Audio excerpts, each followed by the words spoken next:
verse 23. So Abraham, I'm so used to saying Abram, I keep on saying that. Yeah. So Abraham took Ishmael his son, all who were born in his house, and all who were bought with his money, every male among the men of Abraham's house, and circumcised their flesh of their foreskins that very same day.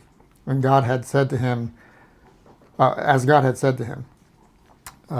Abraham was 99 years old when he was circumcised in the flesh of his foreskin. And Ishmael, his son, was 13 years old when he was circumcised in the flesh of his foreskin. I'm going to stop right here. 13 years old. I mean, 99 was bad. Maybe this is what really ticked off Ishmael. Made him go against Israel. I'm sure that's not it, but that would be I'm sure it's part of it. Yeah, I'm sure that's a good case. Being a teenager, at that age already they've got an attitude problem coming up,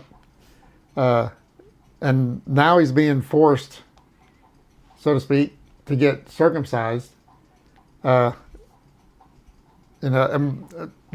a happening later on, of course, where these Israelites tell these guys that in order to be with us, you have to be circumcised, and then they circumcise and they get circumcised, and then the next night or whatever they get killed. Yeah, it was a trap because of the grape pain. of Dinah. Mm-hmm. Yeah. But as I was talking about earlier about a year from now for Abraham, it's because at that age, and even at 13, getting circumcised takes a while to heal. So he's not going to be having relations with Sarah for a while. And, God knows that. And that's why he said a year from now. Yeah. And until he gets healed. Now, if you're a parent and you have sons, most likely they were circumcised, because now they do it partially for medical reasons. Yeah. Which, surprise, surprise, God knew about that. Yeah. But you see the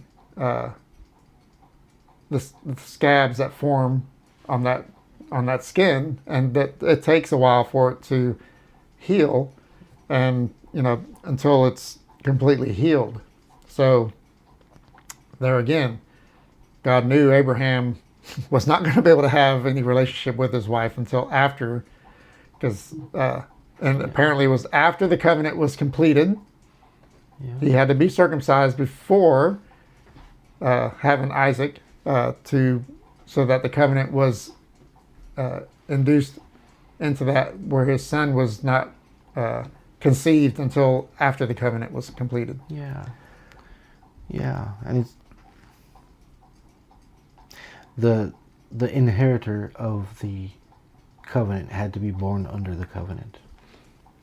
And even though Ishmael was born outside of the covenant, he was brought into the covenant, which is interesting to say, right? Mm-hmm. Because we often think, oh, Ishmael and therefore the Arabs are not part of the covenant. But they could have been. They were given the benefits of the covenant along with the sign of the covenant. And till this day, they are circumcised as a sign of this covenant.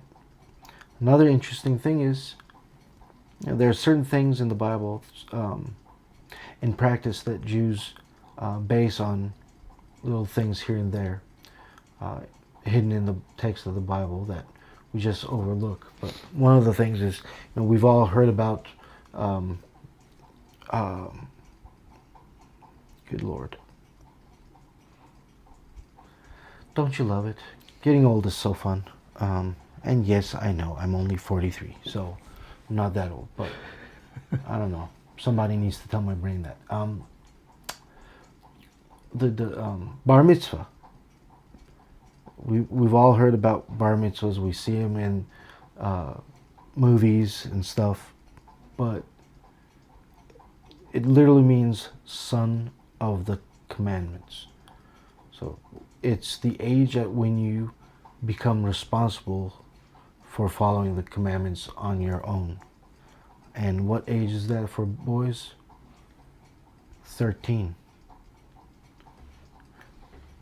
Who became a bar mitzvah boy when he was 13? Ishmael, the progenitor of the Arab nation.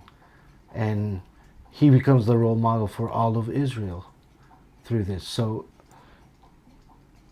just because there are two separate houses, two separate nations, doesn't mean that they're not related and that they do not share some common ground and that they don't influence each other. And that always tickles me because of the animosity between the Arab nations and Israel. They're cousins. We're cousins. We should not be killing one another. We should not be filling ourselves with hatred towards one another. Yeah. Another thing is, I love how it says Abram was not 23, the very last verse you read, I think. No, actually, yeah, you read down to 25, but in 23, and it says that Abraham took Ishmael his son, all who were born in his house, and all who were bought with his money, every male among the men of Abraham's house, and circumcised the flesh of their foreskin that very same day, as God had said to him. It's never a good idea to delay obedience to the Lord. The moment you hear the Lord's voice, you should obey. We should all obey. And I just love how Abraham, like, all right, I guess we're doing this. He doesn't argue. He doesn't like, I'm going to do it tomorrow. Like, this very same day. All right, let's go slice ourselves a little bit. I'm glad I was 8 days old when that happened. Or whenever.